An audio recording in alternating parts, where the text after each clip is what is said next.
All right, Kay, what are we doing this time? Well, Gary, are you familiar with CRISPR? Yeah, the DNA designer thing and the drawer where you put things to forget about them. The oubliette of the fridge. It's the place where you put vegetables to rot. Yeah, the slow rot. Give them that slow rot. I'm aging this celery. Yeah. Out of sight, out of mind. Well, actually, I've incorporated both here.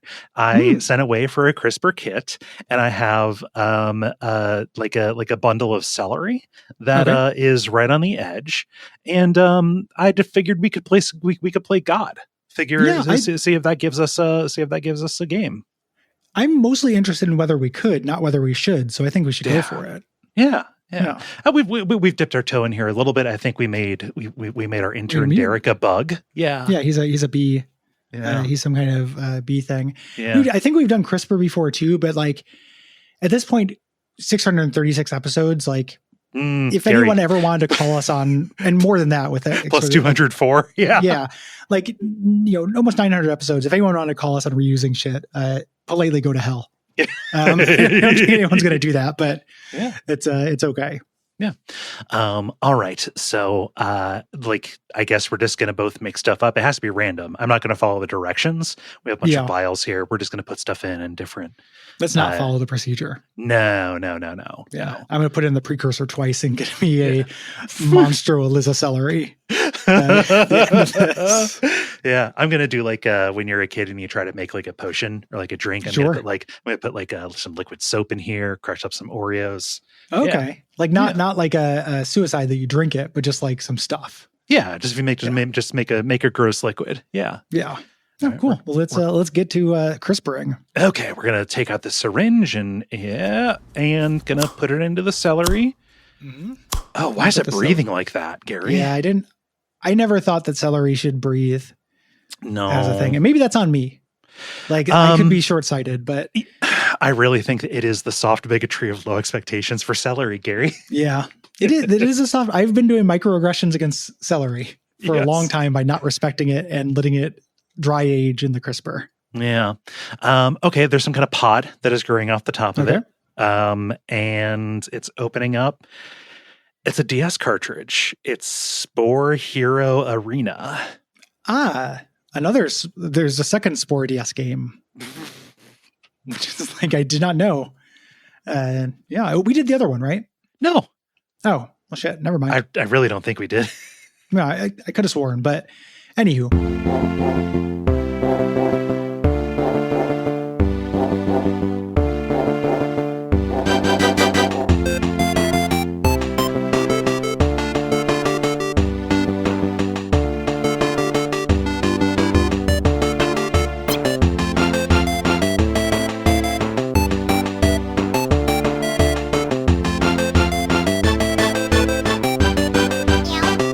My name is Gary Butterfield, he, him. My name is Kay Ross, she, her. And you're listening to Abject Suffering, where one day you will ache like we ache. In all senses. And this week we are talking about Spore Hero Arena, a game so unnoteworthy that there's not even a game facts page for it. I found a game facts. Oh, you did? Page for it? Yeah. Oh, okay. Didn't come up on search. Yeah, no, it's been shadow banned, but just specifically from you, it's a micro-targeted shadow banned. Yeah. People are trying to sabotage the show. Sabotage Spore Hero Arena. Mm-hmm. This was put in the suggestion machine by Pondo, who says, "When I saw the Spore announcement demo, I told everyone I knew that Spore was going to change everything. By the way, Google Dark Spore. I recommend Ross Scott's video on what happened. I do not know what happened with Dark Spore, although Dark Spore has cracked. The idea of a Dark Spore cracks me up. The fact that Spore became an extended universe is fucking wild. Oh, yeah. Like, it's really strange. I played Dark Spore because it's co-op. Like, me and Derek fucked around with that. Mm-hmm. At some point. It's not good. It's excessively bad. It's like a really shitty kind of Diablo-like action RPG. And that's what the Spore spinoffs are for some reason. Like, Spore, truly one of the weirdest games to ever come out. Yep. Something I really want to do on WoF at some point because I think it's really interesting. Yeah. And then they're like, for every other edition of it, what if it was just an ARPG with a shittier version of the building creature engine? Yeah. For systems that don't really support it. Like this is like it immediately became shovelware. Insofar as nobody was really asking for it, except for EA, who I think sank so much money into it that into just Spore in general, they were trying to get as much juice out of it as they could. Yeah, they had, and the promise of it is fine. Yeah, the idea of like an ARPG where you design your creature. Yeah, there's a hook there. It's like a real PS2 era hook. Yeah, extremely PS2 era. We did that Magic Pen-Gel game, but also there's from the same people the action RPG version of that, which is Graffiti Kingdom. Yes, where you're like painting something and then it animates and comes to life. In Spore, you're designing creatures by taking like shapes and then kind of like modifying and mutating them and putting them together. Yeah, which is a thing that in the actual Spore video game is kind of fun for aesthetics, but falls down here and falls down there in terms of it being rarely functional. Yeah. Which is kind of the broken promise of Spore. Like the idea of having designed a creature to succeed, is a neat idea. Yeah. Creatures have doodads on them for reasons. Yes. And Spore presupposes a world where they don't. They just walk around and hit each other, and they just have like, racing stripes and like, I don't know, cool fins that don't do anything. Well, just here are my nodules. I have nodules here. It's just bits and bobs dangling and whatnot. It's dispiriting. Actually, the way that Spore kind of came out. Do we need to give a short version of the story of Spore?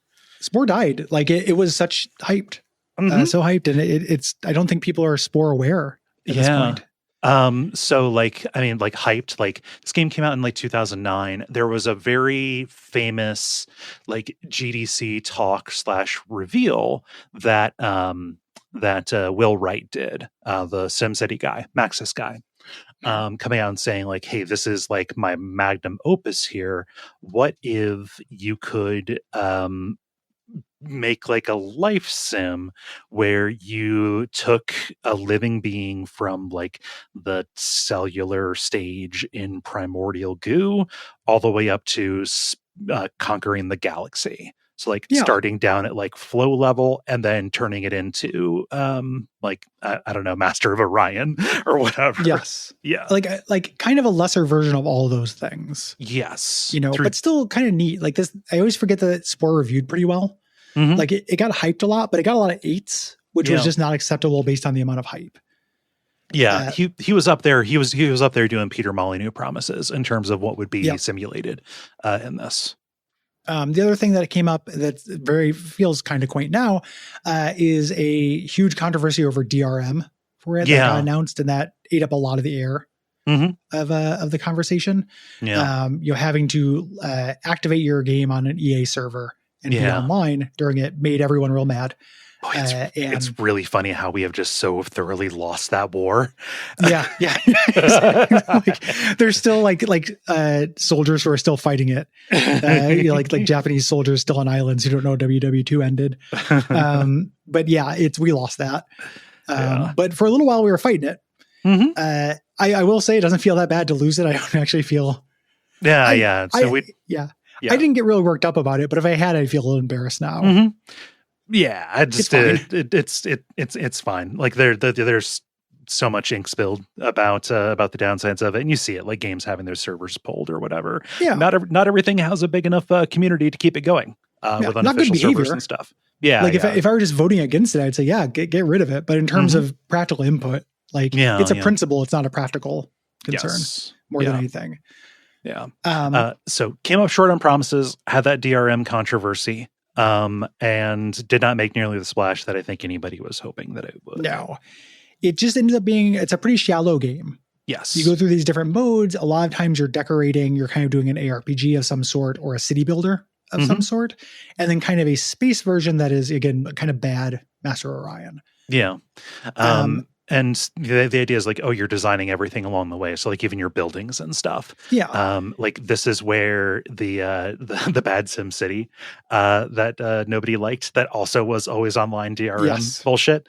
Like the idea of like buildings with modifiers with like different little like annexes that make them serve different purposes. You do that in this with the building stage. You do a little bit of that, but again, like with the creatures, there was less of it than I wanted. It is a lot of adding fins to buildings. Yeah.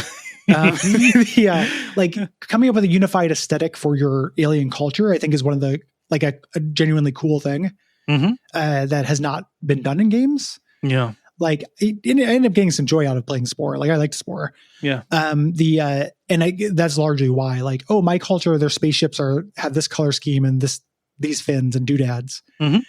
My creatures have this many chicken neck waddles on them. I've made them from beginning to end. That's neat. Yeah. The gameplay just was not good. Yeah, the gameplay wasn't good. Yeah. Also, like aesthetically, like it was pretty underwhelming to me. Like everything was a blorbus. Yes, like really bright color, just blobby. Everything's kind of a balloon animal. Yeah, and this was also a simulator to make dick monsters. Yes, almost everyone made big cocks and balls for this. And that was the style at the time. If you don't know, late 2000s. You make cock and balls. Yeah.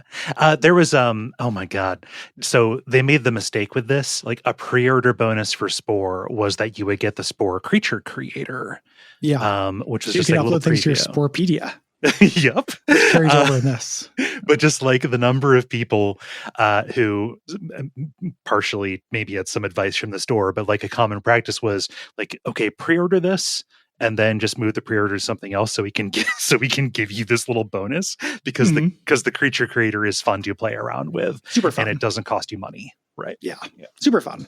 Like there's things to recommend Spore. That will be a WAF episode at some point and will be a fun, good episode, I think. Yeah. Nobody talks about Spore anymore. But from those beginnings, you end up getting these shovelware spinoffs where, you have the Wii hitting at just the right time, the DS just kind of waiting there, ready to accept something like this that is pretty poorly thought through. Yeah, not very good. Yep. It's an action RPG that's kind of in the Spore world where you kind of get to make a balloon animal creature and you walk around an overworld and do different kinds of missions, more or less, like different kind of things you can do, mostly a battle mode. Like you end up doing, eventually, I'm seeing from the thing here, I didn't run into this, but there's racing mode. Yeah, that works. I didn't get to racing. I hit the I get it button pretty fucking quick on this. I hit a point where I like my eyes glazed over with the text and the cranky guy who gives you the stuff. Like he says something about he says something about like, oh, you got to deal with the battery critters. But I didn't read it and all of it. And I was just kind of like, okay, I get it. And then I couldn't figure out what to do. And you can't talk to him again. So I was like, that's where my journey ends here today. Yeah, not great design. But yeah, them going all in on this specific Spore world that is not very interesting was a real problem in a game and franchise that was all about you creating your own version. It was a sandbox kind of thing. It's pretty boring. Yeah. And pretty hard to understand. It doesn't feel good. It doesn't look particularly good. Like something that is really unsatisfying, like you're making the balloon animals or whatever, like the different like dinguses that you put on, like they have some effect, right? Like, oh, what kind of mouth you have determines if you're a carnivore, an herbivore, or an omnivore. Yeah. But that just determines like what kind of health pickup you can use. And at least as far as I got, both kinds of health pickup were abundantly available. Beyond that, though, you have the same basic attacks. You've got like a little melee attack. You have a spit, and you can do like a energy shield. And that's all. You are not making wildly different creatures, which is something that even Evo got right. A decade and a half before Spore came out. Yep. And even though there are, as you mentioned, there are doodads that help, there are also just doodads that do. Yeah. As we mentioned, pretty underwhelming. Yeah. Disappointing game. But the mid and late 2000s were fucking wild. Like it was a Wild West time for bullshit.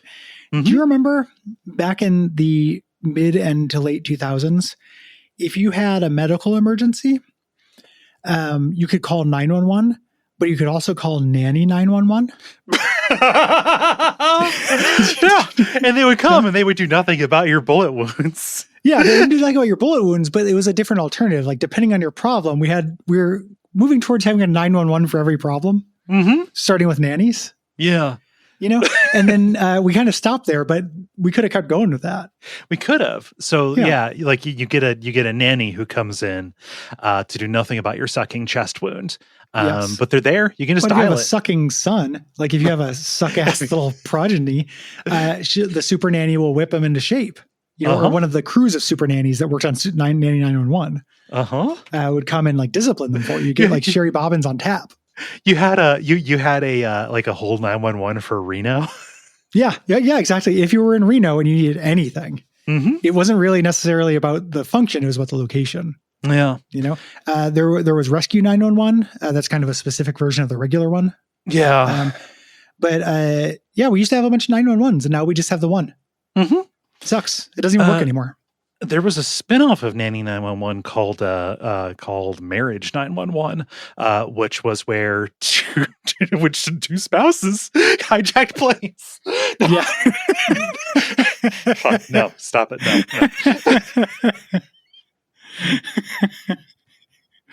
No. They can't prosecute us together. Nope. Can't make us testify against each other. Yeah. No. That's no. There was a show called Marriage 911 that was a spinoff where you get a nanny to fix all of your stuff. Yeah, I've been watching on YouTube a YouTube slop that me and Liv have been watching. Have been compilations of TV shows, either cartoons or sitcoms that didn't lasted like one season from past years. So you get to see a bunch of names of things, and you get to be like, "Who the fuck watches head cases?" And you learn about head cases and stuff like that. And that reminded me of Nanny 911 because somebody was like fresh off the success of Nanny 911 and tried to do something. Oh yeah. But yeah, it's a fun version of YouTube slop. You get to learn about a lot of bullshit like head cases. What the fuck is head cases? A lawyer comedy. Oh. You know, with a guy whose name I can't remember now, but like tons of up and coming people who didn't do anything. Right. You know, lots of, everyone talks about the Seinfeld curse, but the Friends curse is also a thing. Like everybody from Friends went on to form a really shitty sitcom. And I got to see a real young Ray Seahorn in one of them. The first time I've seen her. Yeah. She was like an extra in, I think in Head Cases. Yeah. Let me see here if she is. Yeah. No, she's not. She's not on the. She must have been in a different one, but she was in one of the compilations. It's not the kind of visuals you remember. It's not the kind of information you retain. Yeah. Okay. You know? I was just like, was there something about the way that like it was all this stuff was shot? Like, am I forgetting a whole aesthetic? Just YouTube slop.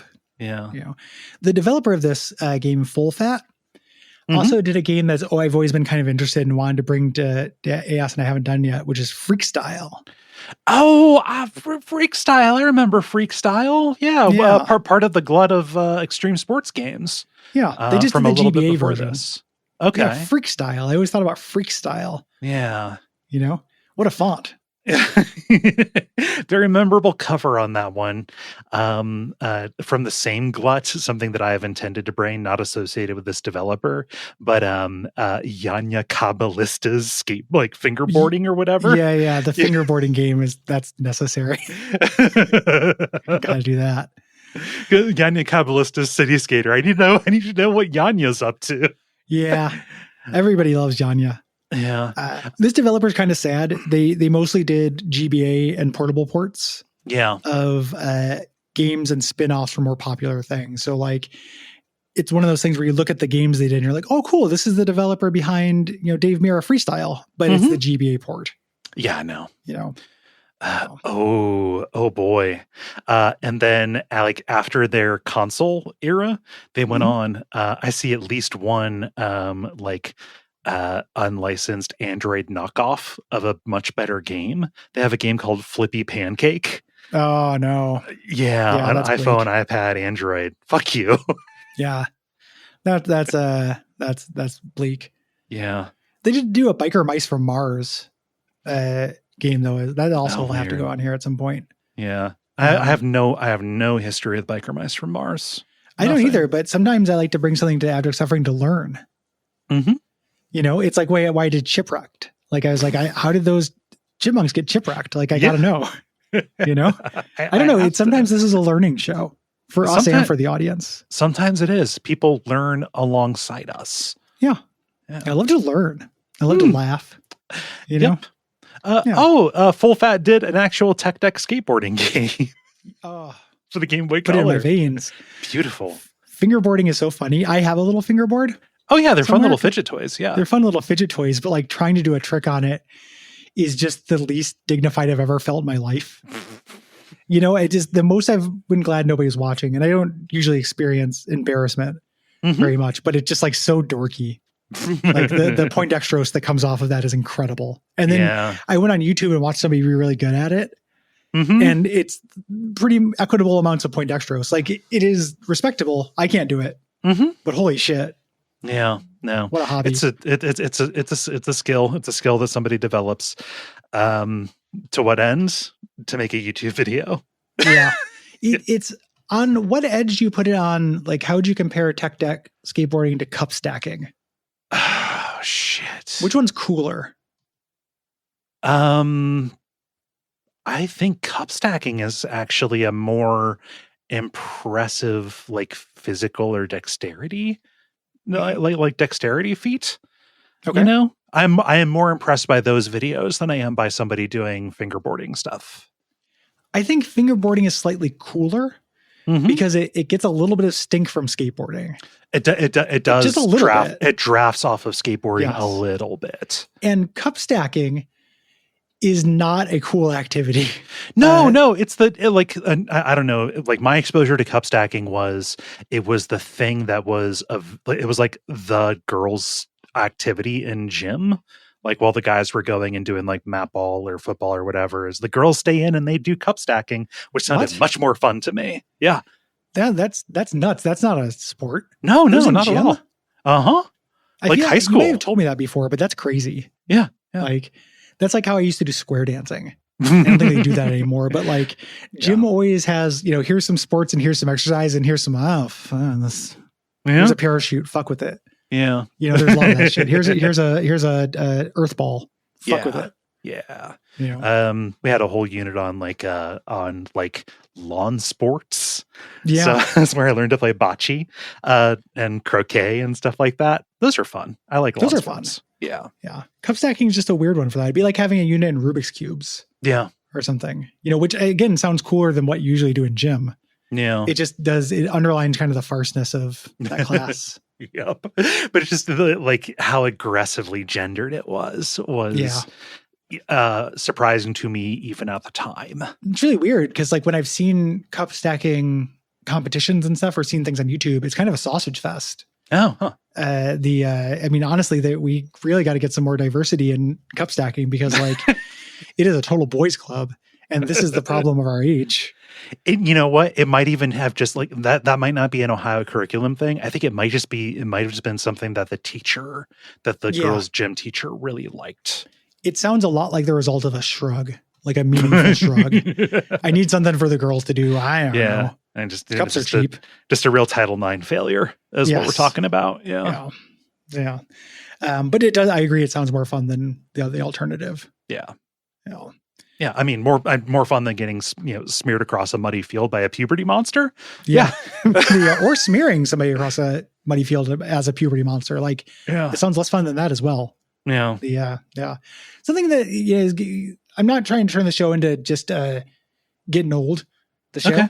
Uh-huh. But thinking about getting smeared across the muddy field by a puberty monster, kind of realizing one of the things, and this is depression. But I don't like using my body. Okay. Right now. I'm realizing like, I don't know. It's cool that I have a physical instrument and I can manipulate things in the world. Like ideally, that's, I want to be in that situation. I don't think I like it right now though. Okay. Yeah. I guess that's more depression than getting old. Your body has not been treating you kindly. For the last couple of years, my body's not. Yeah. So like, I do not begrudge it makes sense to me why you would want to stick it to your body a little bit. Why you don't. Yeah. I'm talking some shit. uh, Speaking of depression, can I tell you a funny metric that I thought of while going to bed last night? Sure. Speaking of funny, speaking of depression, no, can I tell you something funny? Yeah. I think one of the things that, you know how, so sometimes this is going to be a long walk. Okay. Sometimes I think about, you know, a metric by which you could judge somebody once they're gone. Okay. You know, not necessarily like the things they left behind, but like the actions. Mm-hmm. And a funny thing that I thought to judge me by once I die is, you know, I might have been X, Y, or Z as a person, but I was a good husband because I talked a lot of sugar about my wife on therapy intake forums. Like, can I pile up the amount of sugar I talk about my wife and how much I emphasize she's not the problem on therapy intake forums? Like, and I fucking go out of my way. Like, yeah, it causes problems because I get anxious and I worry about how that will impact thing. My wife is a fucking champ. She's the most understanding person I've ever met. Don't come for her. I'll kill you. Like, it turns me into Mr. Boop. Oh, yeah. You know, as a thing. I can see that. Yeah. So if you just had all of those text boxes together, it would tell like kind of a funny story. You know, like, well, and I'm glad that there is a central body that is keeping track of all of that. Yes, I'm glad, and that's public record. Mm-hmm. I'm glad that RFK has it. Yeah, people can go find that now. Yeah, There's one person I want to have it. It's him. So, yeah, that's a pretty good metric, I think. Yeah. You know, yeah. I mean, to some degree, that is a bit of a measure of being just being a wife guy. That is but true. Like, I don't know, successful in marriage is a pretty good thing to be. So yeah. And degrees of wife guyitude. Yes. Like, it doesn't always have to be a qualitative judgment. You could just decide how much of a wife guy I was when I died. Oh, there are so many different kinds of wife guys. Like, you know, the category of wife guy does include don't email my wife. Yeah. Right. Wife guy is a misused thing, I think. Like, it is too broad to be useful. It is way too broad to be useful. I think it got solidified during a time when there were just like, you just kind of ran into, there was just like a new guy very frequently. It was the main character Twitter stuff. It was the 2010s version of a lol cow. Yes. That we had, but on Twitter. Mm-hmm. You know, and that was a wife guy because you had something weird about your wife. But then somewhere it became like, oh, you know, Robert Smith from The Cure is a consummate wife guy, and that's awesome. Like, that guy just sings about monogamy and has been with his wife forever. He loves her. Mm-hmm. You know, and that version of the wife guy is who I try to be. I try not to be weird about my wife. Mm-hmm. So much so that I think, like, if you're not a wife guy, kind of what are you doing? If you're married, but you clearly, that's the classic honeymooners thing. Like, the fact that became an archetype for marriage, and people just kind of like stuck with that as, you know, happy wife, happy life. You know, just kind of like is very bleak. Obviously, like that kind of sitcom thing really, really sucks. But even like a more neutral, like, you should be real fucking into your partner. Yeah, like, not just kind of into him. Yeah, you should be real into him. You gotta be a wife guy, wife gal. You know, whatever. You gotta get real into that, I think. Yeah, because otherwise, what are you doing? Mm-hmm. You know, why are you there? Yeah, you know, it took me a long time to learn that, but like, I think it's real. Also, I think that just like general wife guy is just like somebody who is enjoying monogamy and really, really enjoys the company of the person they have chosen to, you know, to partner with. Like, that as a, you know, that as a default is very broad. When wife guys were, you know, more the main character deal, it was email wife guy. It was Cliff wife guy.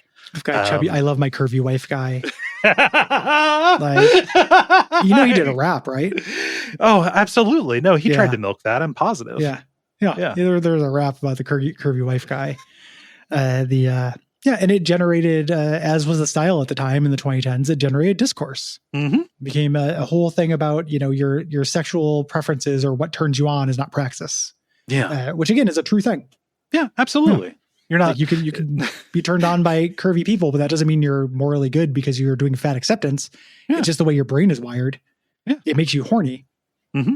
You could be attracted to trans people, but still have horrible, still treat them horribly. See the American South, if porn site. See senators. Yeah. The being the things that make you horny are not virtuous. No, God, no. You know, they're not sinful, you know, in most cases, but like they're not virtuous. Yeah. It's true. You get some curvy little spore guys in this. You do, I don't love my curvy spores. No, I despise my curvy spores. I have consigned my curvy spore to a file on my computer that I'm never going to open again. Yeah, this is going in the dump it. The famous Abject Suffering segment, lump it or dump it. Yeah, we got to dump this one. We got to dump this one, Gary. I was looking at the wrong Wikipedia page for head cases. I was looking at a British show. Okay, incorrect. The cast on this, head space cases, 2001 show or 2005 show that ran for 2 episodes. You have Chris O'Donnell in the lead, which is whatever. You have Adam Goldberg as secondary lead. You have Richard Kind. You have fucking Richard Kind, Gary, and you have Ray Seahorn. Come on, early Ray Seahorn. Yeah, like before we knew that she was great. Mm-hmm. It's a fucking 60-minute show. It was supposed to, like, the guy, the YouTuber, described it as like bad entourage. Oh, I love good. Described it as a smelly sewer. Yeah, this is kind of something in an unsanitary toilet. Yeah, I love that it aired 2 episodes, and there are 5 unaired episodes. Oh gosh, that's there are so shows. Beautiful. There are shows that were canceled in the middle of the airing of their first episode. Yeah, just like dump it. Very funny. Yeah. What should people do if they like this show? If people like this show, they can go to patreon.com/Duckfeed.tv and kick us a few bucks a month. Get whole bonus shows where we do some of our best work, I think. Yeah, fun stuff. We think it's a really good value.